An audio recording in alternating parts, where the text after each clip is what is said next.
Quelle est la nouvelle liste de coins visée par la SEC? CZ en prison, nouveau record de liquidation, dump massif d'altcoins et un calendrier économique ultra chargé. Voici ce qui nous attend pour cette semaine. Alors prêt, c'est parti!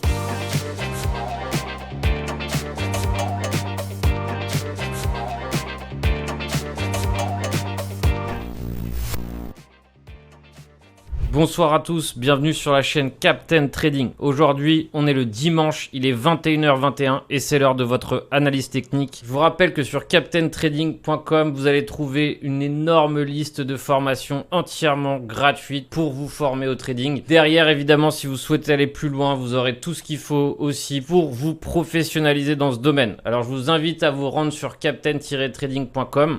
Et je vous rappelle que sur cette chaîne, tout ce qui concerne analyse technique, trading, c'est ici que ça se passe. Donc en plus, si vous appréciez ce contenu, je vous invite grandement à mettre un pouce et à suivre la chaîne Captain-Trading. Et si vous souhaitez être au courant le premier des prochaines vidéos, et bien évidemment, cliquez sur la petite cloche pour avoir les notifications. Alors on a un programme ultra chargé, ultra salé aussi, évidemment. C'est lourd ce qui se passe pour le marché crypto. On voit que la SEC et les US veulent frapper fort. Ils mettent un espèce de points sur la table sur les cryptos. J'imagine que ça se fait aussi en cœur avec l'Europe qui doit saluer ce type d'opération coup de poing. Derrière, il faut savoir que on a un Bitcoin qui est encore à 26 000 $, un Ethereum qui tient aussi relativement bien la barre des 1700. Combien de temps encore, ça sera une autre question. Mais derrière, on peut voir qu'on a toujours un marché résilient pour le moment. Et tout ce qui se passe actuellement, c'est évidemment nécessaire pour nettoyer le marché, pour faire en sorte que les mains faibles sortent et derrière, possiblement, tôt ou tard, il y aura une débouchée positive à tout ça. Alors évidemment, quand on observe les faits comme ça paraît peu croyable. Personnellement, j'en suis toujours convaincu. Il n'y a rien qui a changé de mon point de vue pour l'instant. Et derrière, tout ça, c'est un orage qu'il faut évidemment tenir avec les mains fermes et derrière comprendre que au moins c'est volatile, on va pouvoir trader, on peut trader actuellement. Il y a du trading à faire, ce qui est plutôt positif. Et derrière, pour tout ce qui est long terme holding, il faut savoir que ce genre de moment, quand c'est le bull run ou quand ça hausse, tout le monde dit voilà, j'achèterai les bras ouverts quand ça corrigera violemment. Sauf que derrière, qu'est-ce qui se passe? Forcément, quand il y a des opportunités ou des moments où finalement le prix faiblit, généralement c'est toujours dans un contexte où ça donne pas envie. Donc tout ça, c'est plutôt positif en termes de contexte. C'est nécessaire pour générer derrière, par la suite, on va dire, une nouvelle hausse. Pourquoi? Parce que généralement, comme dirait notre cher Warren Buffett, il faut avoir peur quand tout le monde est avare et être avare quand tout le monde a peur. Ça, c'est une phrase de Warren qui m'a toujours marqué et je me l'écoute toujours. Donc, encore une fois, personne ne sait si c'est un bottom, pas un bottom, s'il reste du jus, c'est possible, c'est ce qu'on va voir ensemble. Mais derrière, tout ce qui est sûr, c'est que c'est préférable dans ce type de contexte et dans ce type de moment de généralement tenter ou en tout cas commencer peut-être une petite liste. Alors pareil, moi je suis pas du genre à me jeter les bras ouverts sur du spot. Généralement, pour le coup, j'ai vraiment du temps si je veux me faire du trading spot et si je veux accumuler des bagues en spot. En revanche, là où je suis excité et là où ce que j'aime, c'est qu'évidemment il y a de la volatilité. Qui dit volatilité dit opportunité. Alors d'abord, on va essayer de voir la liste de la SEC. Quels sont les nouveaux coins visés par la SEC? Alors il y a des nouveaux coins visés comme étant des securities. Donc après le procès pour Binance, le procès pour Coinbase, ils ont rajouté une nouvelle liste de coins. Donc voici la nouvelle liste qui a été établie par la SEC comme étant des securities, donc des valeurs. Donc dans ce procès, la SEC reproche à Binance et Coinbase d'avoir 19 securities à l'intérieur de leur exchange. Alors qu'est-ce qu'un securities? Alors un securities a été délimité par le Howey test, d'accord? Donc c'est un test qui a été établi en 1946 suite au procès de Howey. Donc cela détermine si un investissement est considéré comme un securities. Alors les critiques disent que ce test pourrait être obsolète pour qualifier certaines cryptos. Donc évidemment, on verra la suite du procès, on verra ce qui se passe. Bref, en tout cas, ce qui est sûr, c'est que c'est un vrai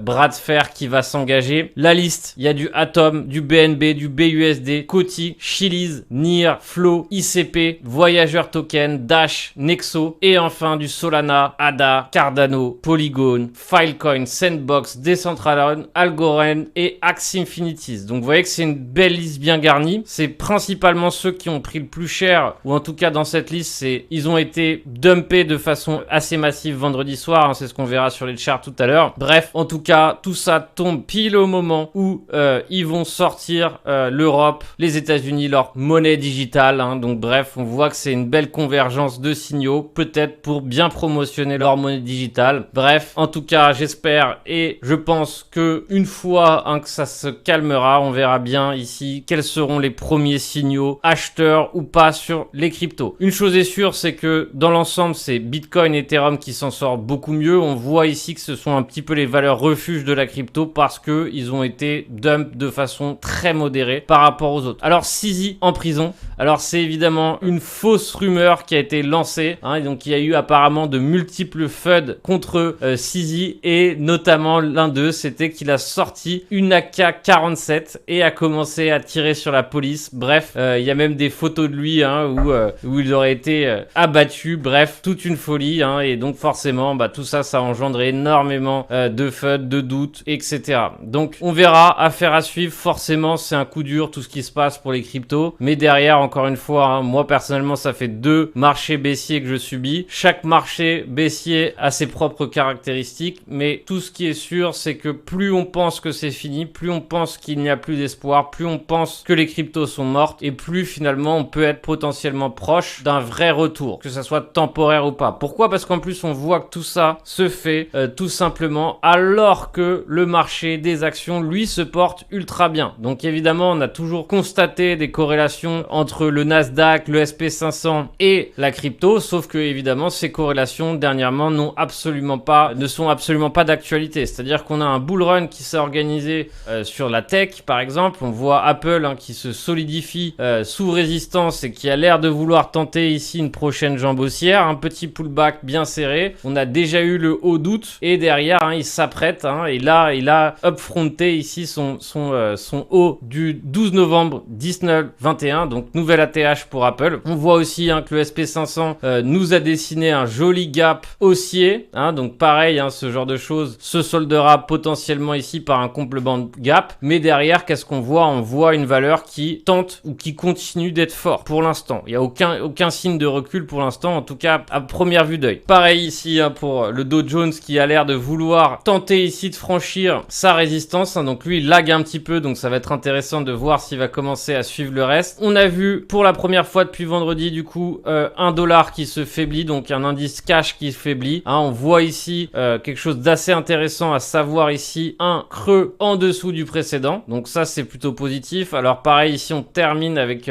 voilà, une clôture basse, où en tout cas on voit qu'on n'a pas réellement réussi à s'affranchir de quoi que ce soit, ce qui pourrait nous donner un petit repli, mais pour l'instant on voit et on continue de voir les indices qui sont forts. Donc pareil, hein, tout ça se fait pendant que justement la crypto ou les altcoins en tout cas ont pris extrêmement lourd. On a eu plus de 340 millions de liquidations qui ont eu lieu pendant la journée de vendredi soir à samedi, donc principalement des longues, donc on a nettoyé une grosse partie notamment sur les altcoins, et derrière qu'est-ce qu'on peut constater d'autre? Que on a liquidé plus de 15% de la market cap altcoin en 2 jours. Donc je vous rappelle, hein, que notre consolidation majeure, ou en tout cas notre résistance majeure il y a encore 2 semaines, se trouvait sur 356 milliards, et là on a descendu, hein, à donc du coup presque 20% depuis le top. Une chose intéressante, c'est qu'on se trouve sur une zone, on va dire, de supply, hein, donc une zone qui nous a servi ici précédemment de support, et donc on voit que c'est à partir d'ici que le prix a commencé à hausser en janvier. Donc tout ça c'est plutôt positif dans le sens où ça reste quand même une zone de support, et donc potentiellement une zone ici qui va nous servir de repli temporairement. Encore une fois, on est sûr de rien, on connaît pas la suite, mais derrière ici on constate 1 qu'on a eu une petite réaction assez forte, 2 qu'on est sur une zone de support et donc potentiellement une zone de repli. Donc tout ça c'est des facteurs qui sont intéressants, mais les facteurs on va dire les plus intéressants et qu'il faut prendre en compte, 1 c'est que la dominance nous a dessiné ici un nouveau plus haut, hein, après avoir vraiment dessiné ici la sensation de partir sur une correction, et bien qu'est-ce qu'il a dessiné? Un double bottom propre, tac tac, 2 touches et derrière un nouveau plus haut. Donc tout ça, qu'est-ce que ça veut dire? Ça veut dire simplement ici que les investisseurs crypto, la smart money, bref, on les appelle comme on veut, mais ils se sont repliés sur le Bitcoin pour se réfugier. Pourquoi? Parce que derrière, c'est beaucoup plus facile à hedger, beaucoup plus facile d'avoir des put options et beaucoup plus facile de garder la valeur, ou en tout cas d'avoir une valeur plutôt neutre que évidemment sur des altcoins qui peuvent dumper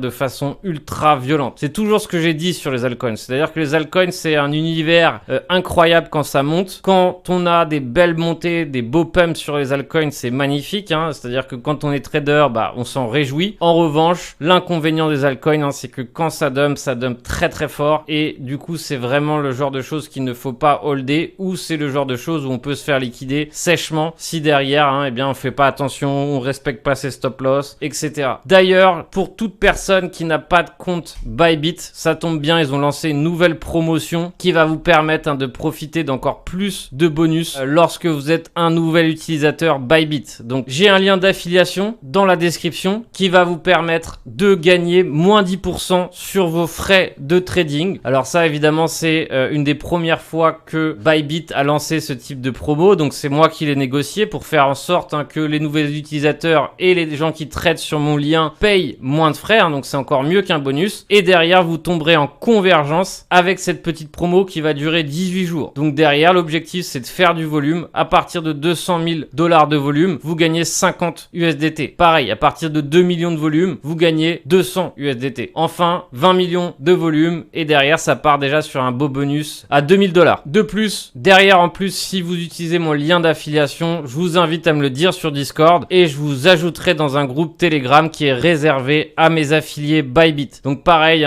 c'est dans ce genre de moment où c'est volatile qu'on peut au moins se faire plaisir au niveau du trading, ou en tout cas c'est ce que je tente de faire, et du coup c'est la plateforme et une de mes plateformes que j'utilise pour trader les futurs sur les cryptos. Alors c'est pas fini, avant de passer au chart de façon un petit peu plus approfondie, notamment sur le Bitcoin et Ethereum, quel est notre agenda économique cette semaine? Alors on a un agenda massif cette semaine, donc forcément c'est pareil, il va falloir s'attendre à des feux d'artifice sur le marché des actions en général et forcément probablement aussi sur la crypto, mais on a une semaine chargée en événements économiques, donc principalement les plus importants, à savoir les CPI. Donc ça c'est pareil, c'est des chiffres qui aident énormément sur l'inflation et donc qui vont forcément aider aussi la décision de la Fed qui va tomber elle aussi le mercredi. Donc pareil, ici on va savoir quelle est la suite sur cette politique monétaire. On a aussi les PPI, bref, tout ça, ça va nous donner un cocktail explosif. Donc pareil, si vous avez des positions, si vous faites du Forex par exemple, nous on s'est mis dans la communauté à trader de plus en plus l'euro-dollar et on commence à s'intéresser de plus en plus aux indices, tout simplement parce que derrière ça nous donne un autre univers de jeu, un autre univers à trader, un poil plus complexe mais qui s'apparente et en tout cas qui fonctionne avec les mêmes types de stratégies que j'utilise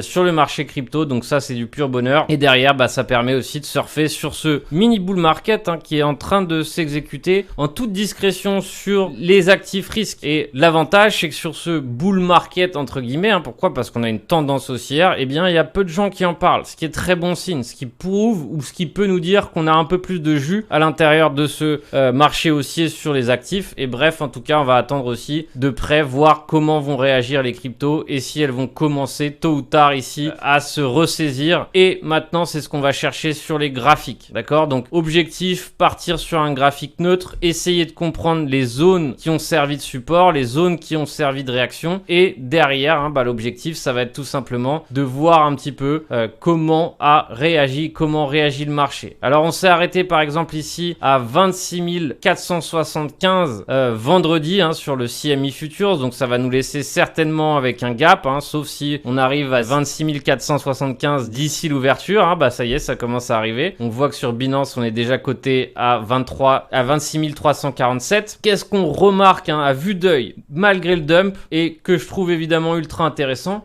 c'est que le Bitcoin il a presque pas bronché et en plus de ça, il nous dessine ici un creux au-dessus du précédent. Donc malgré le dump, malgré les affaires de la SEC, malgré CZ en prison, donc c'est une blague hein, évidemment, mais c'est vrai que les fake news tournent tellement rapidement que c'était, voilà, quand j'ai lu ça, ça m'a fait, voilà, ça m'a surpris. Et qu'est-ce qu'on voit ici? Bah on voit peut-être le dessin et la formation ici d'un creux au-dessus du précédent. Ça c'est plutôt positif. Encore une fois, c'est-à-dire que c'est vraiment l'apocalypse, mais ici qu'est-ce qu'on dessine? On dessine un creux supérieur au précédent. Donc pareil, hein, pour l'instant, qu'est-ce qu'on est? On est toujours dans ce range hein, qui perdure depuis très longtemps. Et qu'est-ce que je trouve aussi d'assez intéressant, c'est que sur ce range, hein, où on pourrait qualifier pour moi le dernier range principal, compris entre ce creux ici à 25 976 et allez, ce sommet en extrémité à 27 700, eh bien c'est qu'on a un magnifique range qui a été violenté des deux côtés. Ça c'est très positif. Je vous rappelle que généralement, quand on a une cassure de range, il y a souvent cette double prise de liquidité qui s'opère avant d'avoir une vraie réponse. L'autre réponse qui m'intéresse, c'est l'équilibrium. C'est-à-dire que, vous voyez ici la ligne blanche que j'ai tracée, ça correspond à peu près pile poil ici à la moitié du range. Et donc, c'est notre point central. C'est là que va tenter de se diriger le prix. Et derrière, c'est aussi un point de repère intéressant. Pourquoi? Parce que si on s'affranchit de l'équilibrium, derrière, qu'est-ce qu'on a souvent? Eh bien, la possibilité d'aller chercher à nouveau le haut de range. Donc, pour l'instant, d'un point de vue graphique, c'est absolument pas sale sur Bitcoin. Je trouve ça vraiment intéressant. Je trouve que derrière, bah, pour l'instant, le prix est juste venu chercher, entre guillemets, voilà, cette zone fébrile. Qu'est-ce qu'une zone fébrile? C'est quand on a une bougie ultra maigre qui part toute seule, sans retest, et derrière, hein, qui part chercher très rapidement une prochaine zone. Donc, c'est ce que j'appelle une zone maigre. Le SMC, par exemple, appelle ça un imbalance, c'est-à-dire vraiment une partie où l'order book hein, est resté déséquilibré. Et derrière, qu'est-ce que ça donne ce genre de zone? Ça donne une zone fébrile. Pourquoi? Parce qu'on peut la retracer très rapidement. Et vous voyez qu'ici, qu'est-ce qu'on a? On a la zone qui a été entièrement retracée. On a presque un double bottom ici qui s'est mis en place avec deux belles mèches qui se sont dessinées pile poil ici sur cette zone qui a servi à casser ou qui a servi de squeeze ici sur ce mouvement. Donc pour l'instant, rien de mauvais, en tout cas pour le Bitcoin. Et moi, je trouve ça plutôt pas mal ce qu'on est en train de dessiner. Donc maintenant, évidemment, l'objectif, ça va certainement être d'aller chercher la zone de gap. Et le deuxième objectif, c'est évidemment l'équilibrium ici qui nous regarde. Derrière, pour Ethereum, lui a pris un peu plus lourd. Hein, c'est forcé, c'est toujours comme ça. Dès qu'il y a de l'incertitude, du doute, les gens et les investisseurs se replient toujours sur du Bitcoin. C'est toujours comme ça que ça se passe. Ça l'a toujours été. Alors, on se fait la price action. Qu'est-ce qu'on a ici d'intéressant ou qu'est-ce qu'on pourrait qualifier d'intéressant? Moi, j'aime bien ce type de bougie qui vient chercher un support, donc une zone très importante. Comme c'est le cas, on voit 1, 2, réaction, 3 points parfaits ici sur le support en daily avec un prix qui s'arrête quasi pile poil en clôture sur le niveau et derrière la prochaine bougie ici qui repart. Donc pour moi, ça c'est un pattern de trading que j'adore trader. D'ailleurs, je l'ai tradé tout à l'heure. Et derrière, qu'est-ce que ça nous donne? Ça nous donne, on va dire, une zone intéressante que si on arrive à la franchir et on la tient, eh bien c'est un support parfait. Donc derrière, ça va être intéressant de voir un petit peu la suite. Et derrière, vous allez voir que le prix va vouloir tenter d'attaquer ici cette zone fébrile. Hein, vous voyez qu'ici, on a encore un imbalance où le marché hein, a défilé ici à 2h du matin. Donc parfait, hein, la meilleure zone pour qu'il y ait le moins de monde possible qui soit placé. Hein. Je vous rappelle que c'est une zone ou un moment où derrière, il y a quasiment que l'Asie qui est debout. Donc c'est une zone parfaite hein, pour faire mal. Et en tout cas, c'est souvent un créneau horaire où on a eu, en tout cas dans le passé, des mouvements très violents pendant ce type d'horaire. En plus, un vendredi, encore mieux évidemment pour prendre un samedi matin, donc un vendredi soir, encore mieux pour prendre les gens de court. Donc derrière, qu'est-ce qu'on a? On a des prix d'altcoin hein, qui ont complètement sifflé, notamment hein, du côté Matic. Matic a pris extrêmement lourd. Alors l'avantage, on va dire pour Matic, c'est qu'il est revenu chercher, on va dire, une zone de supply. D'accord? C'est une zone qui avait servi ici précédemment de point de départ de la dernière hausse. Donc tout ça, ça s'est fait ici en juin 2022. Donc on est revenu chercher la zone de 2022 avec pour l'instant une réaction. Donc pareil, hein, ce qui va être intéressant, c'est de voir la suite. Je pense qu'en aucun cas, il y a besoin de se précipiter comme des dingues sur des altcoins. Pourquoi? Parce qu'on est loin d'être sûr que tout ça soit terminé, ou en tout cas que la crise altcoin soit terminée. Et donc c'est pour ça que pour l'instant, à part du trading spéculatif, voilà, je rentrerai pas non plus full leverage dans n'importe quoi, juste par espoir que ça remonte. Je vous rappelle que vraiment, il faut avoir une méthode, il faut avoir une stratégie. Et derrière, si on souhaite se placer, eh bien évidemment, il faut que ça soit avec la tête. Pourquoi? Pourquoi? Parce que là, on voit que certains coins, ici, ont commencé à redessiner une trend baissière en daily. Alors, il faut savoir que, par exemple, le RNDR est toujours haussier en weekly. Donc, c'est un des seuls coins, hein, il y en a avoir d'autres aussi au compte-gouttes, hein, mais voilà, qui a une trend haussière weekly. Donc, qu'est-ce que ça veut dire? Ça veut dire que derrière, bien qu'on soit baissier en daily, le prix tentera toujours de récupérer la trend weekly. Donc, c'est-à-dire qu'il peut se dévier à la baisse de la trend weekly, mais derrière, il y aura de plus fortes probabilités que le prix revienne ou retente d'aller chercher la trend weekly. Donc ça, c'est quelque chose qu'on peut surveiller de près. Donc voici une superbe zone de demande. Donc on voit que c'est ici qu'a démarré la consolidation avant la hausse. Donc ça en fait une zone de demande parfaite. Donc vous voyez qu'ici, le prix, pareil, s'est arrêté pile poil dessus. Donc ça, c'est un coin que je vais surveiller de près. Pourquoi? Parce que c'était un des plus forts et que, comme je vous ai dit précédemment, la trend est haussière en weekly. Donc comme d'habitude, j'ai le petit concours qui vous rapporte un mois de newsletter pro. Alors la question de la semaine dernière portait sur le Send et je voulais savoir où se trouvent les 38,2 de la totalité du mouvement haussier Send. Alors derrière, hein, comme d'habitude, je vais essayer ici d'expliquer le raisonnement. Alors évidemment, je vais pas vous mentir, c'était pas la meilleure zone pour acheter, sachant que derrière, on est venu retracer la totalité du mouvement haussier depuis décembre. Donc on est venu chercher, d'ailleurs on a bien réagi ici sur le bas. Donc si on prend la totalité du mouvement haussier en daily de Send, eh bien le dernier mouvement haussier daily, il est ici. Vous voyez que la hausse a redémarré à partir d'ici. Donc c'est ici qui est considéré comme le dernier mouvement haussier. Et donc on a sur les 38,2 un prix du Send à 56,43. Vous n'étiez pas si nombreux que ça à avoir trouvé la bonne réponse. Pourquoi? Parce que vous êtes tombé dans le piège. Alors il y avait un petit piège ou une petite subtilité, c'est que j'ai demandé la totalité du dernier mouvement haussier sur le Send. Vous étiez très nombreux à avoir parlé de 54, alors que finalement, si on prend la totalité du dernier mouvement haussier, hein, il faut savoir que soit on partait de là ou on partait de là, il n'y avait pas énormément de différence. Donc la totalité du dernier mouvement haussier, donc la hausse a commencé ici, eh bien il se trouve ici, entre 61,49 et 47. Donc les 38,2 ici nous donnent un prix du Send à 56. Alors Remito a donné la réponse de 56, donc on était à 56,2, donc voilà, il fait partie de ceux qui ont trouvé le plus proche. Donc pareil ici, hein, c'est toi qui as gagné la newsletter pro. Alors ici, on va refaire un dernier quiz pour tenter de voir un petit peu si